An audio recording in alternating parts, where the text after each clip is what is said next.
My name is Emily. I'm 34 and married to Michael, the love of my life.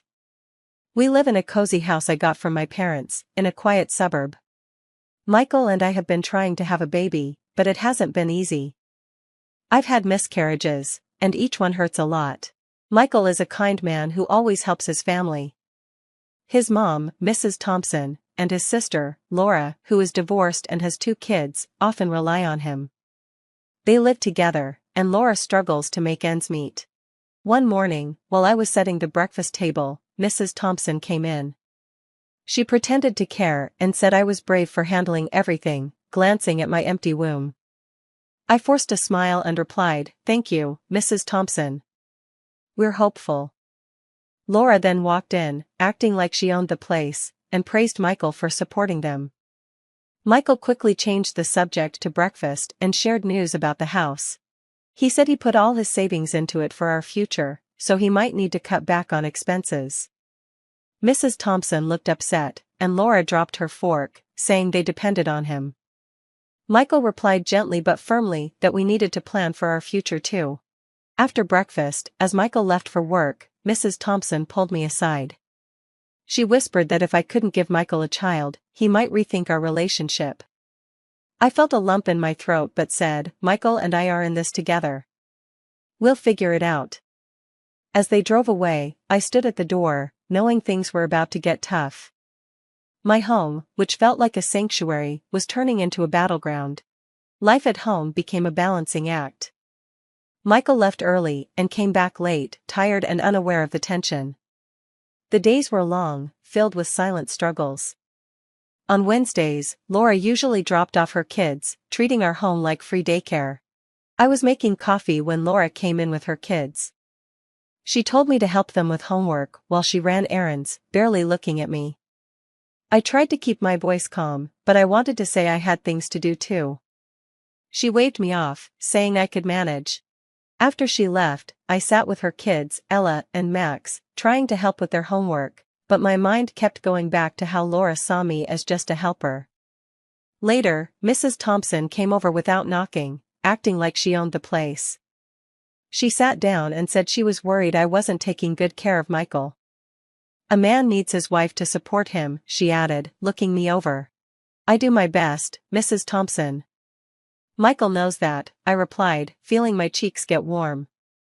She sighed dramatically, showing her disappointment. "Well, I suppose you do what you can, but remember, a happy husband makes a happy home. Right now, this house doesn't feel very happy." Her words hurt, but I stayed calm. "I'll keep that in mind," I said, even though I wanted to tell her how unfair she was being. When evening came and Michael got home, the mood shifted. Mrs. Thompson became the loving mother, and Laura acted like a caring sister. They laughed and chatted with Michael, making the house seem cheerful, but I knew it was all a show. Behind closed doors, their true colors showed: selfishness and indifference. I felt stuck in the middle, hoping things would improve someday. The situation at home started to wear me down. Laura's demands, and Mrs. Thompson's subtle digs, became part of my daily life. Talking to Michael about his family felt pointless, he just didn't see what I faced every day.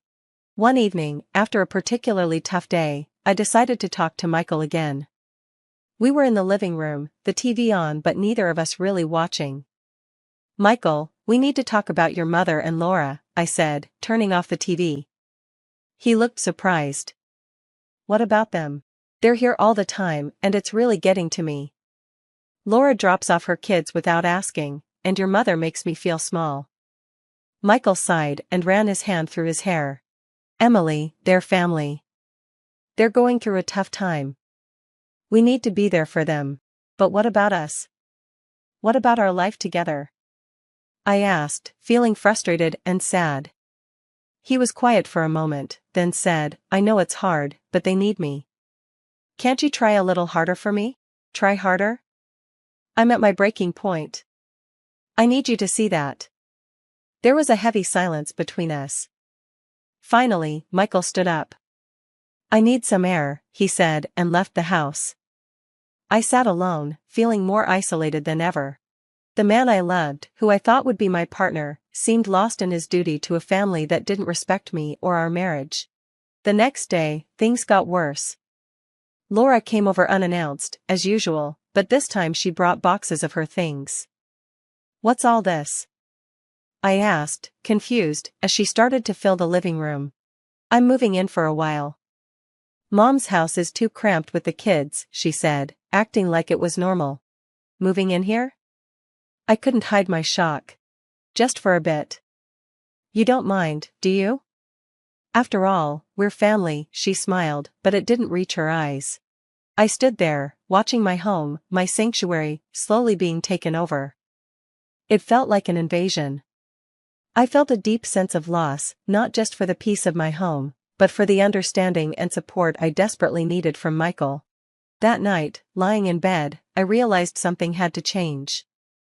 I couldn't keep living like this, constantly feeling pushed to the edge in my own home. I had reached my breaking point, and it was time to make some tough decisions for my sanity and my marriage. Laura moving into our house felt like an invasion.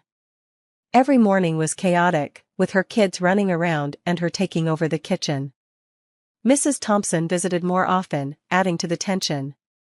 One morning, I found Laura lounging on the couch, flipping through a magazine while her kids made a mess in the living room. I had just taken my first sip of coffee. "Laura, could you please watch Ella and Max? They're making quite a mess," I said, trying to keep my tone light. She glanced up, unfazed. "Oh, they're just kids, Emily. Let them be. You're too uptight." I felt a surge of frustration. "It's not about being uptight. This is still my house, and I'd like to keep it somewhat orderly." Laura rolled her eyes and went back to her magazine. "Fine, I'll handle it, but you could be a little more accommodating, you know." Her words stung, and I left the room feeling angry and helpless. Later that day, Mrs. Thompson arrived without knocking, as usual, and immediately started criticizing me. "Emily, dear, this place is a mess. What have you been doing all day?" she asked, looking around with disdain. "I've been trying to work from home, Mrs. Thompson." "It's not easy with the kids around," I replied, my patience wearing thin. She sighed and shook her head. "A good wife would manage better. You should take lessons from Laura. She knows how to handle a household." I bit my lip, holding back the retort I wanted to say. Arguing with her felt pointless. That evening, when Michael came home, the house buzzed with his mother's and sister's laughter. They transformed into a picture-perfect family in his presence. I watched from the kitchen, feeling like an outsider in my own home. When Michael came in for a drink, I couldn't hold it in any longer. "Michael, this can't go on. Your sister and your mother are taking over our home. I feel like I'm living in a stranger's house," I said, my voice trembling with emotion. He looked surprised and then concerned. "Emily, I had no idea it was this bad. I'm sorry. I'll talk to them." His words offered a glimmer of hope, but deep down, I wondered if anything would really change. The invasion of my space had taken its toll, and I wasn't sure how much more I could take. The house that once felt like a haven now felt like a battleground, and I was losing ground every day. Then, the day unraveled into a nightmare. Laura and Mrs. Thompson burst in, their faces twisted with a glee that sent chills down my spine. "Emily, pack your things. You need to leave now," Laura announced, barely able to contain her excitement. Stunned, I stammered, "What? Why should I leave my own house?" Mrs. Thompson smiled in a way that made my blood run cold. "Oh dear, didn't you hear? A policeman just called. Michael was hit by a car near his work. He's dead. And now, everything here is ours." My world stopped. "Dead? Michael can't be." I couldn't finish the sentence, my words dissolving into a sob. "That's right, and since you have no children, this house reverts to his family, us. So you need to leave," Laura added, her eyes scanning the room as if calculating its worth. I felt numb, my heart aching in a way I couldn't describe. "But this house is mine. I inherited it," Mrs. Thompson snorted. "That doesn't matter now. Michael's gone, and we're his family. We'll be taking over." They started walking around the house, looking at everything and discussing how much they could sell it for. Their callousness in the face of my tragedy felt surreal, like a twisted play. "But the police called you?" I whispered, clinging to the hope that this was all a mistake. "Yes, dear. They identified him by his broken cell phone," Mrs. Thompson said casually, examining a vase as if deciding its fate. I sank into a chair, my mind racing to grasp the reality of Michael's death and the vultures circling around me. The home we had shared, filled with love and dreams, had turned into a cold battleground. As they continued their morbid appraisal, something inside me broke. I was supposed to be mourning my husband, not defending my home against these scavengers. But a small, defiant part of me began to rise. Michael wouldn't have wanted this. He wouldn't want me cast out by his own family, especially not from a home that was rightfully mine. I knew I had to fight for him, for myself, and for the life we had built together. As Laura and Mrs. Thompson continued their grim assessment, a sudden noise at the door made us all freeze. The door opened, and to my disbelief, Michael walked in, alive and unharmed. "Michael!" I cried, rushing to him. "What's going on here?" he asked, his eyes moving from my tear-streaked face to the shocked faces of his mother and sister. "Michael, they told me you were dead." I sobbed, clinging to him. Mrs. Thompson recovered first. "The police called. They said someone was hit by a car, and they found your broken phone." Michael's expression hardened. "My phone was stolen near my office this morning. I reported it but didn't expect this." Laura stammered, we just assumed." "You assumed I was dead and decided to throw my wife out of her own house?" Michael's voice was cold, a tone I had never heard from him before. Mrs. Thompson tried to interject, but Michael cut her off. "Stop playing the victim. I heard everything. I can't believe you would stoop this low." I stood there, still in shock, but a wave of relief washed over me. Michael was alive, and he saw his family for who they truly were. He turned to me, his eyes softening. "Emily, I'm so sorry. I should have seen what they were really like." Realizing their plan had crumbled, Laura and Mrs. Thompson scrambled for excuses, but Michael wasn't having any of it. "You need to leave now," he said firmly. "But Michael, this is our family home," Laura protested weakly. "It's Emily's home," Michael corrected her, "and you have no right to be here after what you've done." As they gathered their things, I looked at Michael. He seemed stronger and more resolute. The unveiling of his family's true nature had changed something in him and in us. After they left, the house fell silent, but it was a comforting silence. Michael and I sat together, a million words unspoken between us. We had a lot to talk about and heal from, but in that moment, I felt a sense of hope. I knew we would face this together. The reveal had been painful, but it marked a new beginning for us, built on truth and a stronger bond. After the revelation, Michael and I sat in heavy silence. He was the first to break it, his voice low but filled with determination. "I can't believe my own mother and sister would do something like this," he said, shaking his head. I took his hand, finding strength in our shared disbelief. "I know it's hard to understand, but at least we know their true intentions now." Michael nodded. "They only cared about the money and the house, not about us, especially not about you." I sighed, feeling a mix of sadness and relief. "I tried to tell you, but I never imagined it would come to this. We need to set things straight. I need to make sure they never do this to us again," he said, his jaw set. The next day, Laura and Mrs. Thompson returned, but their demeanor had changed. They were no longer confident and greedy, they seemed almost sheepish.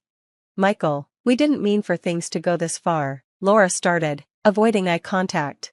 "Yeah, it was just a misunderstanding," Mrs. Thompson added, her voice lacking its usual authority.